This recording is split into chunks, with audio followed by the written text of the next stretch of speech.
Olá, seja bem-vindo ao canal Rosa Branca de Umbanda Independente. Meu nome é Rogério Carlos Golembieski, sou sacerdote de Umbanda. E nesse canal eu divulgo a doutrina do segmento Umbanda Independente, como a praticamos no Centro Espírita de Umbanda Ogum Sete Espadas e na Associação Espírita Rosa Branca de Umbanda Independente, que é a nossa federação, ambos aqui de Xaxim, Santa Catarina. Eu gostaria de pedir a você que nos apoiasse nesse nosso humilde trabalho, deixando seu like, se inscrevendo no nosso canal, ativando o sininho para você receber as notificações sobre os vídeos que forem postados. Essa é a nossa segunda série. Nós tivemos a primeira série, que é a História Antes da Umbanda, e essa série que nós vamos aqui apresentar é a História da Umbanda. Vou pedir que você nos ajude divulgando, compartilhando, para que nós possamos levar o nosso ideal adiante. E o nosso ideal é divulgar os valores da religião de Umbanda com base em dados e fatos e alicerçado no bom senso, alicerçado na doutrina, sem mistificação, sem receitas mágicas, mas levar as pessoas, aos estudiosos, aos sacerdotes, aos médiuns que procuram informação para se desenvolver, informações com bases históricas que possam auxiliar no entendimento da estrutura da nossa religião e assim poder ajudar os nossos irmãos nesse Brasil afora. Essa é a história da Umbanda e é isso que eu convido a você a me acompanhar nesse vídeo para a gente começar a aprender junto, ok? Quando os caboclos trazem as folhas da Jurema e os pretos velhos trazem a mula eles vêm trabalhar na lei de Umbanda, tem licença de Aruanda pra salvar quem quer. Primeiro Congresso Brasileiro de Espiritismo de Umbanda. Aconteceu no Rio de Janeiro de 19 a 26 de outubro do ano de 1941.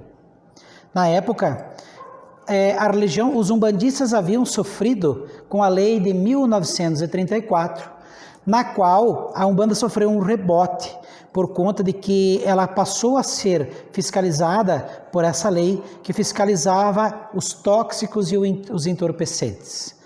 Umbandistas, maçons, kardecistas e os demais praticantes das religiões afro-brasileiras passavam a ser fiscalizados, passaram a se enquadrar nessa lei. E isso fez com que o povo de santo, como nós dizemos, fosse perseguido e fosse oprimido pela força policial por base da lei que instituiu que fosse dessa forma. Diante desse cenário de opressão, Zélio Fernandino de Moraes, junto com Benjamin Figueiredo, junto com W. da Mata e Silva e junto também com um quarto personagem histórico, um quarto baluarte da Umbanda, Tancredo da Silva Pinto, buscaram alternativas para apoiar o povo de santo, para apoiar o povo da religião e ajudar a defender os direitos dos umbandistas. Então, vamos inicialmente falar que Tancredo da Silva Pinto, era conhecido como o Tata de Inquice. E ele foi um personagem muito importante no contexto umbandista brasileiro. E ele foi uma pessoa que lutou junto com Benjamin Figueiredo, Zélio e W. da Mata e Silva pelos direitos dos umbandistas, pelo direito do povo afro-brasileiro, pelo direito das pessoas que praticavam as religiões afro-brasileiras. E antes de falarmos da biografia, da vida dessa pessoa, da obra dessa pessoa, é importante que a gente fale do Congresso, porque o Congresso influenciou muito a participação desse baluarte, desse personagem histórico no contexto umbandista. Então, no que diz respeito ao Congresso, o Congresso ele surgiu como consequência da defesa dos direitos dos umbandistas. Primeiramente, como a lei de 1934 oprimia os praticantes das religiões afro-brasileiras, nesse contexto, as lideranças umbandistas da época se uniram e criaram um órgão, uma federação. Esse órgão unia os umbandistas e é com base nesse órgão que essa Federação de Umbanda, que eles realizaram o primeiro Congresso Brasileiro de Umbanda e Espiritismo. Esse congresso, ele deu origem a um livro. O livro está aqui na descrição para download. E nesse livro estão registradas as teses que foram defendidas pelas casas que participaram, pelas lideranças que participaram naquele dia, naquela semana, naquele congresso. Nesse livro que surgiu como consequência do congresso, já no início do livro, nós encontramos um texto que começa, já de início começa a formar uma ideia daquilo que foi apresentado e das ideias que foram defendidas. Num dos trechos dessa obra, diz assim: neste sentido, a codificação realizada por Allan Kardec ainda constituiu obra fundamental sobre a qual se baseiam os espíritas do Brasil. Desconhecendo a maioria dos adeptos desta corrente de pensamento filosófico, a grande bibliografia oriental, de cuja fonte multimilenar emanaram todas as seitas, crenças e filosofias, inclusive o espiritismo. Ou seja, já de início se percebe que havia uma forte tendência às religiões orientais. E quando se fala de religiões orientais, de filosofia oriental, nós podemos citar que realmente, conforme o livro do Congresso cita, isso é verdade. Nós temos comumente no contexto umbandista o hábito de usar a palavra karma, a palavra dharma, né? O termo reencarnação, lei de retorno, são termos comuns. E muito se fala assim, o Espiritismo ensina sobre reencarnação, isso é verdade, né? Sobre karma, sobre dharma. A palavra karma, ela é oriunda do sânscrito, é oriunda dos termos dos Vedas da religião hinduísta. Ela quer dizer destino, ela quer dizer aquilo que nós herdamos de outras vidas, muitas vezes usado no sentido negativo, né? Esse é meu karma, que foi que eu fiz para merecer isso. Nós temos também a palavra dharma, que seria o destino bom, aquilo que eu recebo de bom porque eu fiz por merecer em outras vidas. Tanto o karma como o dharma estão ligados ao conceito de reencarnação. Então, para que eu receba um destino bom, pelo que eu fiz, ou um destino ruim, eu tenho que ter vivido e estar revivendo para receber a minha herança. Então, é a reencarnação que permite tanto o karma como o dharma. Então, esse termo karma, dharma, né, que tem a ver com merecimento de uma vida após outra, que isso vem da reencarnação, seria a lei do retorno, que é apresentada pela doutrina espírita como a lei de ação e reação. Então vemos realmente, esses são termos védicos que existem há 2000 anos antes de Cristo foram escritos os Vedas. Então, de fato, o livro não está mentindo, vamos dizer assim, o livro não está errado, os autores não estavam equivocados quando faziam essa afirmação, porque, de fato, a doutrina dos espíritos apresenta isso como leis espirituais, mas ela não é a autora dessas leis espirituais e não é a primeira a apresentar isso, porque os Vedas, né, já apresentaram isso 2000 anos antes de Cristo. E no livro do Congresso, então, se fala disso e se fala dessa fonte de sabedoria, dessa fonte ancestral de conhecimento. Mas no que diz respeito aí ao Congresso, então, o Congresso, ele teve diariamente, em média, mais ou menos 1.200 pessoas participando. Então, eu vou mostrar para vocês agora imagens, né? Essas imagens são as imagens da abertura do primeiro dia desse congresso aí. Podemos ver uma quantidade muito grande de pessoas. E nessa segunda imagem, que é um momento histórico, eu achei importante registrar, é a imagem que o senhor Diamantino, seu Diamantino Coelho Fernandes, que era o delegado da Tenda Mirim, apresentando a tese da Umbandã. Né? Isso é um momento histórico, um momento muito bacana para se registrar, porque, como nós vimos em vídeo anterior, foi através da Tenda Mirim que se apresentou a tese de que a Umbanda teve origem no continente de Lemúria, né?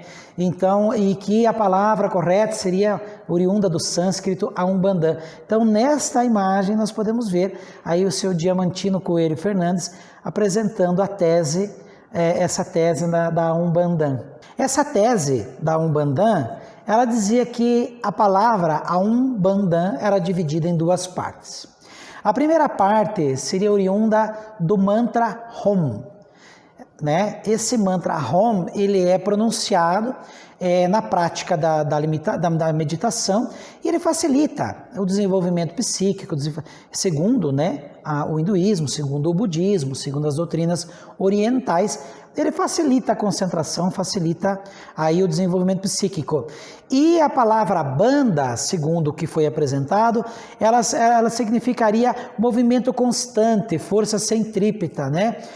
Emanante do Criador. Então, a palavra Umbanda, segundo esta tese, que foi apresentado aí no Congresso, ela seria derivada, então, do hinduísmo.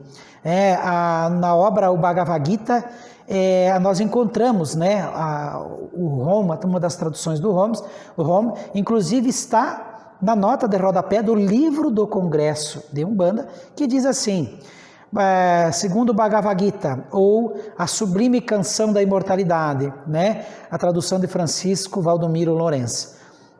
Então, esse seria o significado do Om. O Om, ele é um mantra praticado pelos monges em meditação. Vou colocar agora um pouquinho, para você ter uma noção, um pequeno trecho aí, né, da descrição desse vídeo, também está aqui na descrição do nosso vídeo.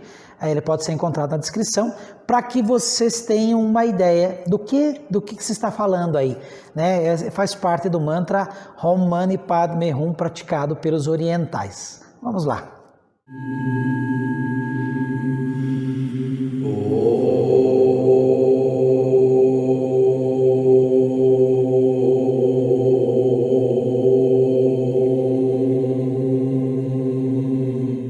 Então, segundo a tese da Tenda Mirim, de Diamantino Coelho Fernandes, então a Umbanda se escreveria a Umbandã, que seria Umbanda, né? Então o vocábulo Umbanda seria oriundo, segundo a tese, do sânscrito, a mais antiga e polida de todas as línguas da Terra, a raiz mestra, por assim dizer, das demais línguas existentes no mundo. Na obra do Congresso, nós encontramos um texto, um trecho da obra, um texto que, para mim, foi impactante, é impactante, e que demonstra, é uma demonstração, claramente, o interesse que havia de levar a Umbanda, de se defender a tese de que a Umbanda não tinha origem no povo de Angola ou do Congo, no povo negro. Então, o texto diz assim: daí o ritual semi-bárbaro sob o qual a Umbanda, conhecida entre nós e por muitos considerada de magia negra ou candomblé. É preciso considerar, porém, que o fenômeno mesiológico peculiar às nações africanas, donde procederam os negros escravos, a ausência completa de qualquer forma rudimentar de cultura entre eles, para chegarmos à evidência de que a Umbanda não pode ter sido originada no continente negro, mas ali existente e praticada sob um ritual que pode ter sido como uma degradação de suas velhas formas iniciáticas. Sabendo-se que os antigos povos africanos tiveram sua época de dominação além-mar, tendo ocupado durante séculos uma grande parte do Oceano Índico, onde uma lenda nos diz que existiu o continente perdido de Lemúria, do qual a Austrália, a Australásia e as ilhas do Pacífico constituem as porções sobreviventes. Fácil, o texto ainda conclui, fácil nos será concluir que a Umbanda foi por eles trazida do seu contato com os povos hindus, com os quais aprenderam e praticaram durante séculos. Então, nesse momento, né, da obra, se vê nitidamente que foi criada essa tese para se desvincular a origem da religião de Umbanda do povo do Congo, do povo de Angola, do povo africano, no povo negro, vamos dizer assim, que veio para o Brasil, vamos falar dos escravos, houve um esforço muito grande de desligar, né, a origem da Umbanda do escravo brasileiro que foi trazido para cá, daqueles descendentes dos escravos que estavam aqui, e arremeter a Umbanda, a origem da Umbanda, para o continente de Lemúria, que, como o texto diz, é uma lenda, não há comprovação histórica, e fazendo menção aí aos hindus, dizendo que a origem verdadeira da religião de Umbanda teria as raízes da religião de Umbanda, estaria no hinduísmo. Então, como nós podemos ver aqui nesta imagem agora, nós temos a memória apresentada pelo Dr. Batista de Oliveira na reunião do dia 22 de outubro de 1941, aonde ele diz, né, nessa apresentação dele, que a Umbanda veio da África, não há dúvida, mas da África Oriental, ou seja, do Egito, da terra milenária dos faraós, do Vale dos Reis e das cidades sepultadas na areia do deserto ou na lama do Nilo. Ainda na obra, né, no livro do Congresso, não se encontra registros nada que faça menção, por exemplo, à mitologia indígena. Como nós vimos na nossa primeira série, a história antes da Umbanda, os índios estavam aqui quando os europeus chegaram, quando os africanos chegaram, foram trazidos como escravos. Os índios estavam aqui, eram os gentios, né? O povo, os ancestrais da terra, os primeiros habitantes da nossa terra, e esse povo tinha a sua religiosidade, a sua mitologia, os seus deuses, a sua cultura e, com certeza, tem uma participação muito grande na construção da religião. Como vimos na história antes da Umbanda, nossa primeira série, o fumo, por exemplo, foi uma das coisas que o índio trouxe para o universo umbandista, mas na obra não se encontra registros, não se faz menção, não há defesa para a cultura indígena, né? Então, na obra do Congresso não houve esforço de se legitimar aí a participação indígena na Umbanda. Uma outra coisa que acontece também nesse congresso é que se apresenta que a Umbanda não teria uso de atabaques, né, de tambores, né, a Umbanda não faria sacrifício de animais, e isso, além de outras coisas que se apresenta, que a Umbanda, ela cortaria, nessa apresentação, corta totalmente a ligação da Umbanda com os costumes africanos, com os costumes que o povo escravo tinha e que trouxe para o Brasil, ou seja, o escravo negro, ou seja, o índio, né? Uma outra coisa que é possível encontrar na obra é a numerologia egípcia. Ela é apresentada pelo professor Abasílico, representante do Diário Carioca. E a numerologia, ela é uma das coisas que se apresenta nesse congresso, e a numerologia, ela passa a ser inserida no contexto umbandista. Eu registro aqui para que as pessoas que estudam saibam, possam diferenciar, olha, a numerologia egípcia foi inserida na Umbanda, né? Mas assim, não é uma coisa que, por exemplo, o povo banto trouxe e faz parte da tradição umbandista do escravo que veio para o Brasil ou do índio brasileiro. É uma fonte externa, né, a essa cultura que foi inserida no contexto umbandista. Um marco que se encontra na obra é a apresentação das 7 linhas de Umbanda. Eu estou mostrando aqui para você a imagem, uma das imagens que está no livro, que apresentam as 7 linhas de Umbanda. Mas se percebermos no enunciado, você vai ver que está escrito assim: a linha branca de Umbanda e sua hierarquia. Primeiramente, nós estudamos anteriormente que Benjamin Figueiredo apresentou a sua versão das 7 linhas de Umbanda. Depois nós estudamos no vídeo 3 que W. da Mata e Silva apresentou a outra versão das 7 linhas de Umbanda, inserindo inclusive o conceito de a linha de Iori e Iorimá, né, que não havia na primeira apresentação, que foi a apresentação registrada por Leal de Souza na sua obra, que foi publicada em 1933. No Congresso de Umbanda, na obra, como nós podemos ver aí na imagem, prevaleceu as 7 linhas de Umbanda, segundo Zélio Fernandino de Moraes, e segundo o escritor Léo de Souza apresentou, como sendo as 7 linhas de Umbanda, de acordo com a tenda da Nossa Senhora da Piedade. Nós não vemos o registro das 7 linhas de Benjamin Figueiredo ou das 7 linhas de W. da Mata e Silva. Em segundo lugar, eu quero destacar que, como nós vemos no texto, no enunciado da página, diz a linha branca, né, de Umbanda. E isso é uma coisa que impactou muito na história do Congresso. Essa tentativa de que ela foi interpretada como uma tentativa de embranquecimento da Umbanda, certo? Então, todos os que estavam ali, ou a maioria dos que estavam ali, as teses que foram apresentadas, elas foram apresentadas para desligar o povo, desligar a Umbanda da sua origem escrava, da sua origem do povo banto, do povo de Angola, do povo do Congo, que veio ao Brasil como escravo. Ela foi arremetida à Lemúria, ela foi arremetida à África Oriental, ao Egito, né? E aí se percebe, né, esse embranquecimento, essa tentativa de embranquecer a Umbanda nesse texto, né, onde fala a linha branca, né? A linha branca de Umbanda.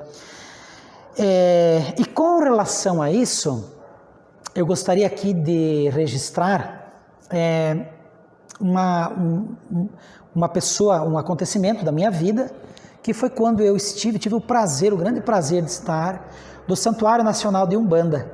E lá, por sua vez, eu conheci o pai Ronaldo Linares. O pai Ronaldo Linares é, na minha opinião, a maior autoridade umbandista do Brasil. Por que eu digo isso? Porque o pai Ronaldo Linares conheceu pessoalmente Zélio Fernandino de Moraes, conviveu com o fundador da Umbanda. E o pai Ronaldo Linares, ele viu todo o desenvolvimento da religião de Umbanda no Brasil. Eu tive o prazer de conversar sobre esse assunto com ele, e eu vou tomar a liberdade de apresentar aqui parte de uma entrevista que está no YouTube. Eu vou colocar na descrição desse vídeo o link para, né, respeitar os direitos do vídeo, e também deixar à disposição, né, o documentário, que é um documentário muito bom para estudo, onde o pai Ronaldo Linares expressa a sua opinião a respeito dessa teoria de que a Umbanda teria aí ligação com o Egito. Vamos dar uma olhada no que o pai Ronaldo Linares diz.